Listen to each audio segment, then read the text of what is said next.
UP में किलाबंदी शुरू हो गई है। बंगाल में जीत के बाद सीएम योगी आदित्यनाथ अति आत्मविश्वास के साथ नजर आ रहे हैं और आज उन्होंने भाजपा की नीतियों को साफ करते हुए अपने कार्यकर्ताओं को जीत का मंत्र दे दिया है। सीएम योगी आदित्यनाथ के संबोधन से साफ हो गया है कि वो 4S यानी 4S के मंत्र से 2027 में फिर सत्ता में लौटने की तैयारी में है। नमस्कार, टीवी 24 नेटवर्क देख रहे हैं आप, मैं हूं आपके साथ शिखा मेहरोत्रा। गोरखपुर में पंडित दीनदयाल उपाध्याय प्रशिक्षण महाअभियान 2026 के कार्यक्रम में मुख्यमंत्री योगी आदित्यनाथ विपक्षी दलों पर गरजते और भाजपा की उपलब्धियों और रणनीतियों को जनता के सामने रखते नजर आए।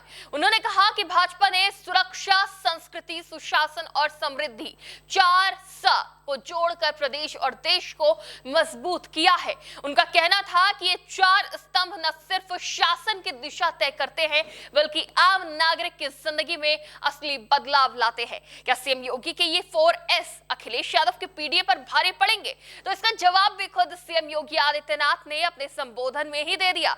सीएम योगी आदित्यनाथ ने अपने बयान में साफ किया कि भाजपा हमेशा राष्ट्र प्रथम, दल द्वितीय और व्यक्ति का हित अंतिम को प्राथमिकता देती रही है। उन्होंने पंडित दीनदयाल उपाध्याय और डॉक्टर श्यामा प्रसाद मुखर्जी के विचारों को याद करते हुए बताया कि पार्टी की नींव में सामाजिक न्याय और समग्र विकास ही मुख्य उद्देश्य था।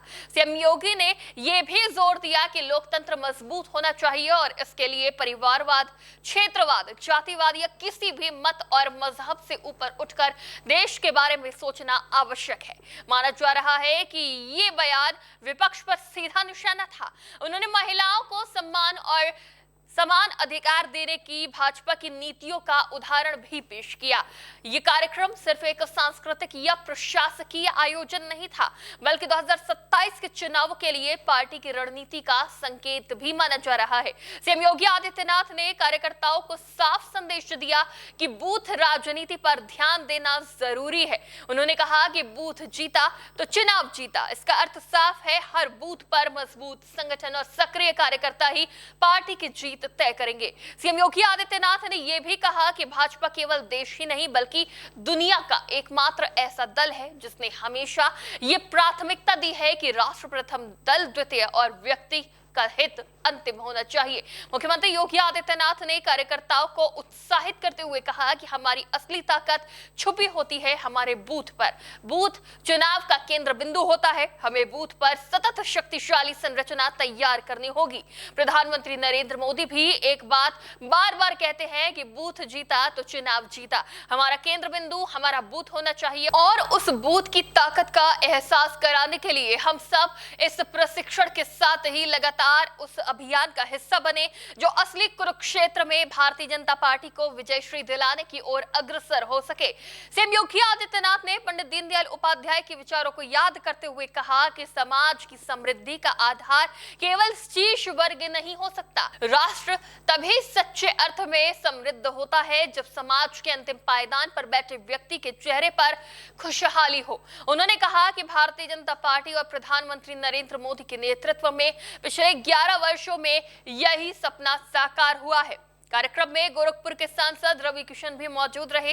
सीएम योगी ने कार्यकर्ताओं को यह भी याद दिलाया कि महिलाओं को सम्मान और जीवन में बराबरी का अधिकार देने का काम भारतीय जनता पार्टी ने किया है, जो पार्टी की सामाजिक जिम्मेदारी को दर्शाता है।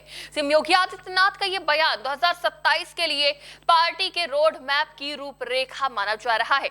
सुरक्षा, सुशासन, समृद्धि और संस्कृति के 4 स्तंभ, बूथ संगठन की मजबूती, समाज के अंतिम व्यक्ति की खुशहाली, विकास और सुशासन का नया मॉडल, ये सब मिलकर ये दिखाते हैं कि भाजपा अगले चुनाव में जनाधार पर विश्वास और विकास की छवि के साथ मैदान में उतरने को तैयार है। गोरखपुर से सीएम योगी आदित्यनाथ का संदेश साफ है कि बूथ मजबूत करें, राष्ट्र को पहले रखें और विकास के 4S पर ध्यान दें। जबकि सपा की तैयारी फिलहाल भाजपा से कोसों दूर नजर आ रही है। जहां सीएम योगी आदित्यनाथ अपने कार्यकर्ताओं को बूथ मजबूत करने और जीत का मंत्र दे रहे हैं, तो वही समाजवादी पार्टी की तैयारी अभी फिलहाल कुछ खास नजर नहीं आ रही है। ऐसे में यह महाअभियान संकेत है कि भाजपा 2027 के लिए किस दिशा में बढ़ रही है। लेकिन क्या भाजपा की ये रणनीति जनता को प्रभावित कर पाएगी? क्या सपा का पीडीए भाजपा के इस महाअभियान को टक्कर दे पाएगा? ये तो आने वाला समय ही बताएगा। फिलहाल इस पूरे मामले पर आपकी क्या राय है, हमें कमेंट करके जरूर बताएं। फिलहाल के लिए इतना ही, देखते रहिए TV24 नेटवर्क।